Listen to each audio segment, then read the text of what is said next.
Muito obrigado, Sr. Presidente, Srs. Deputados, Sra. Ministra, Srs. Secretários de Estado. Recebam os meus cumprimentos em nome do Grupo Parlamentar do Chega e é com muito gosto que estou aqui para começar esta intervenção por uma questão política. Sra. Ministra, de facto é extraordinário conseguir dizer que está no princípio do caminho quando já é Governo há 7 anos e quando já está com esta pasta também já há alguns anos. Não é compreensível e vem também aqui vangloriar-se de um acordo para 4 anos que o Sr. Presidente da CAP disse publicamente, à frente de todas as câmaras, de que o primeiro texto que leu desse acordo não tinha a agricultura, que foi depois, trabalhando com o gabinete do Sr. Primeiro-Ministro, em conversações que conseguiu lá colocar o setor e que por isso assinava este acordo, mas que era um caminho pedregoso e com muitos problemas. Este é de estranhar que onde é que estava a Sra. Ministra quando houve a redação desse primeiro acordo, desse primeiro texto. Essa é a primeira pergunta que lhe deixo. Porque é que não foi salvaguardada a presença da agricultura nesse texto inicial e teve que ser o Presidente da CAP a vir solicitar que o fizesse. Depois, também, do ponto de vista político, o PS anda há várias semanas a esgrimir o slogan Famílias Primeiro. Bem, famílias primeiro, Sra. Ministra, só se for as famílias do PS. Eu quero recordar à Sra. Ministra que a Sra. Ministra já há muitos anos atrás adjudicou 515 mil euros a uma empresa de um filho de um deputado do PS, do Sr. Deputado Pedro Vasconcelos, quando era Presidente de Câmara, penso eu. Aliás, é um valor maior, fez uma adjudicação maior nessa altura para fazer uns filmes para a Câmara de Abrantes, do que agora deu a ajuda aos agricultores da Serra da Estrela. A Sra. Ministra publicou uma portaria onde oferecia aos agricultores da Serra da Estrela 500 mil euros, mas para este filho do familiar do PS adjudicou 515 mil euros. Também, já me posso lembrar, há muitos anos atrás, quando a Sra. Ministra, quando era Presidente da Câmara, também adjudicou 30 oliveiras por 60 mil euros também a um filho do Secretário de Estado das Florestas. Tem que ouvir, Sr. Deputado, tem que ouvir.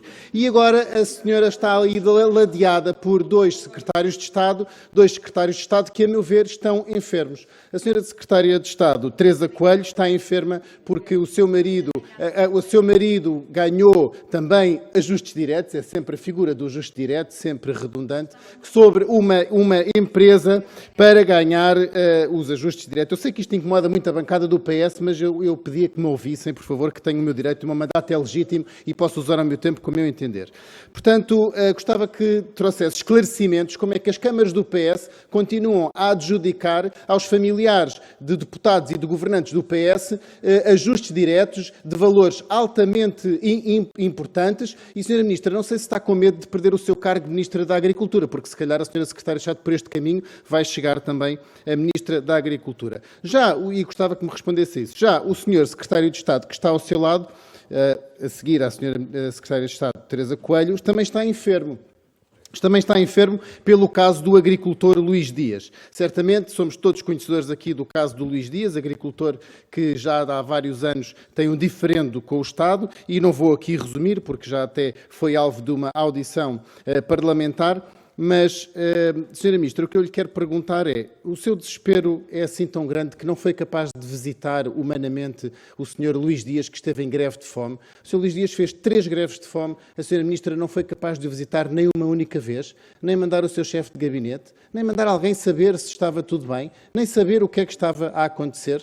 O grupo parlamentar do Partido Chega, usando de uma figura regimental, que é a figura da pergunta ao Governo, fez uma pergunta ao Governo. Pois espantem-se, senhores deputados, senhores da Comunicação Social, eu sei que a minha experiência parlamentar ainda é curta, mas foi a primeira vez que recebi uma resposta do Governo em papel, num envelope com o carimbo confidencial e lá dentro, claro, nada respondia às 4 perguntas que nós fizemos, vinha apenas um ofício, também ele carimbado de confidencial, onde a única coisa que faz é repetir a história que todos nós já sabemos e não responde minimamente ao que foi perguntado. E o que foi perguntado é o relatório do IGAMAOT 5504/AF/21 dá razão ao Sr. Agricultor Luís Dias. Diz com todas as letras que foram cometidas ilegalidades e irregularidades, mas diz que só não se predispõem processos disciplinares porque o tempo já tinha passado e já estavam prescritos. Senhora Ministra, é preciso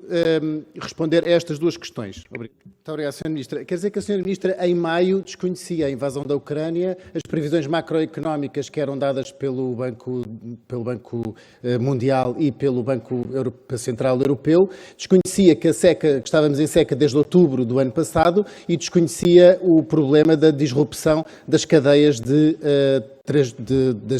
distribuição. Muito obrigado. Sra. Ministra, tem a palavra. Não desconhecíamos e por isso mesmo tínhamos em marcha um conjunto de medidas para dar resposta e que, neste momento, foram adensadas com novas propostas. Muito obrigado, Sr. Ministro. Sr. Deputado Pedro Frazão, tem a palavra. Obrigado, Sr. Presidente. Srs. Deputados, portanto, a Sra. Ministra conhecia, mas não fez verter no acordo para 4 anos essas preocupações, essas medidas, essas ajudas aos agricultores. Penso que ficou claro para todos os senhores deputados. Depois, se de facto, Sr. Presidente, agradecia condições para... Naturalmente que sim, mas os apartes são regimentais. Sr. Deputado Pedro Frazão, continua no uso da palavra. Muito obrigado, Sr. Presidente. Senhores deputados, de facto, se tudo está bem e se de facto não há problema nenhum em fazer ajustes diretos aos familiares dos governantes, porque é que a Câmara de Leiria anulou o contrato com a empresa do marido da Sra. Secretária de Estado das Pescas? Se está tudo bem, se está tudo legal, a Câmara de Leiria não deveria vir anular este contrato. Há aqui qualquer coisa que não está bem explicada. Por um lado, a Sra. Ministra diz que a Sra. Secretária de Estado está no pleno poder do uso das suas funções e que tem a sua confiança política. Por outro lado, o Sr. Presidente da Câmara de Leiria, também do Partido Socialista, achou que haveria algum problema e mandou anular o contrato. Alguma coisa aqui não está, de facto, a correr bem. Sra. Ministra, passando para a reforma florestal. Em 2005, António Costa, então Primeiro-Ministro da Administração Interna, prometeu que queria tomar medidas que visassem promover o objetivo da reforma florestal em Portugal. Passado alguns anos, disse que estava muito chocado que nos últimos 10 anos não tivessem sido feitas as reformas florestais em Portugal. Em 2016, já Primeiro-Ministro, António Costa considerava que se continuava a gastar muito mais no combate do que na prevenção. Foi apresentado o Orçamento de Estado para 2023 e, pasmem-se, senhores deputados, continuamos a ter cerca de 10 vezes mais no combate aos fogos do que na rúbrica inscrita para a reforma florestal. Sr. Ministro, o que eu lhe quero perguntar muito concretamente é porque é que nada continua a ser feito na reforma florestal? O Sr. Primeiro-Ministro continua chocado com o seu falhanço ou já se habituou ao próprio descrédito de tal forma a continuar que tudo se mantenha na mesma? A Sra. Ministra, o que vai fazer na sua pasta para, de facto, trazer a floresta em mosaico tão prometida, trazer a reforma florestal e trazer, de facto, aquilo que todos os especialistas dizem que é o importante no combate aos fogos, que é uma floresta estruturada, uma floresta com espécies autóctones, espécies folhosas que impeçam este avanço descomedido do fogo. Venho também falar da Carta de Perigosidade, Sra. Ministra.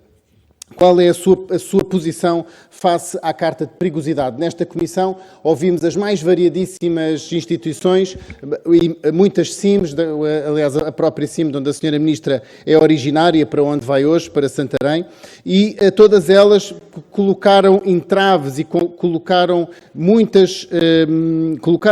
quais eram as consequências na propriedade agroflorestal que esta Carta de Perigosidade trazia. Diziam mesmo que a Carta de Perigosidade vinha trazer uma aniquilação total da economia agroflorestal e gostava de saber qual era a opinião, qual era a posição da Ministra da Agricultura face à Carta de Perigosidade Rural de Incêndios Rurais. Muito obrigado.